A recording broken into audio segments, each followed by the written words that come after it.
We actually have a lot of parents that work in federal government, and we have parents that work for defense, military. We also have people that are actually working on the COVID response at HHS for the task force and for FEMA as well. We are wearing masks now. We're taking each child's temperature before they come in, before they're admitted to care. And family members are not allowed to come in the classrooms anymore. I'm putting myself and my staff at possibility of being exposed to the virus. We are doing the best that we can to do cleaning. I mean, child care workers, we're essential ourselves. We're the backbone to the economy. We are essential. We know that we need first responders, firemen, policemen who are always there. That's the first thing that people think about when they think about essential personnel. But if they don't have a place for their children to go, a safe place that they're comfortable with, then they can't go to work and focus on what they're doing. We are, as an industry, teetering on the edge of decimation, and that's not an exaggeration. Without us, that communities can't survive. So, a lot of childcare programs are really hurting right now, and some of them have had to close. And I've talked to a few people, and they're concerned about whether they'll be able to reopen again. Childcare really is very essential, whether we're in the middle of a crisis or we're not. We still need to be able to run our programs. We don't, as small businesses, usually don't have a big account a savings account to fall back on when things go wrong.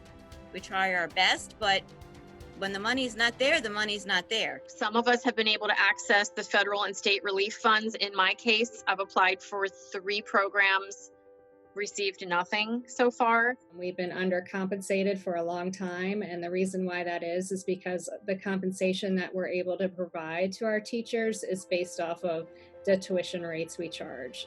There are people who are working hours upon hours to try to make sure that all of us survive, so that when the new normal comes out at the end, that everybody is still in business, and that we still have the community-based programs that children can stay in their neighborhoods instead of having to leave their neighborhood to go miles to find a childcare center.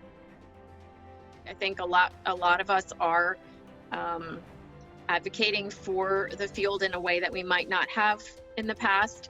And I'm hopeful that leaders will take that opportunity to work together with those of us in the field, so that we kind of close that gap and we're able to do more for the children and the families and the staff because we're working together.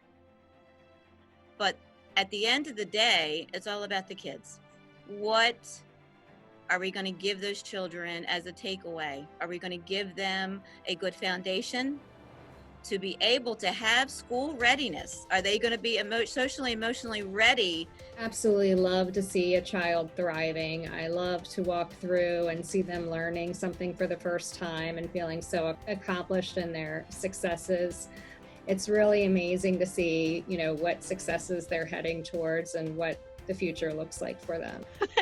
It's the best job in the world. It really is. There is nothing else that I ever wanted to do since I was a young child. If no one remembers my name, no one remembers what I did in my life, I will still feel deep satisfaction because of my impact on children and families, and in helping people to, for children to achieve their potential and to hopefully grow up into a bright future.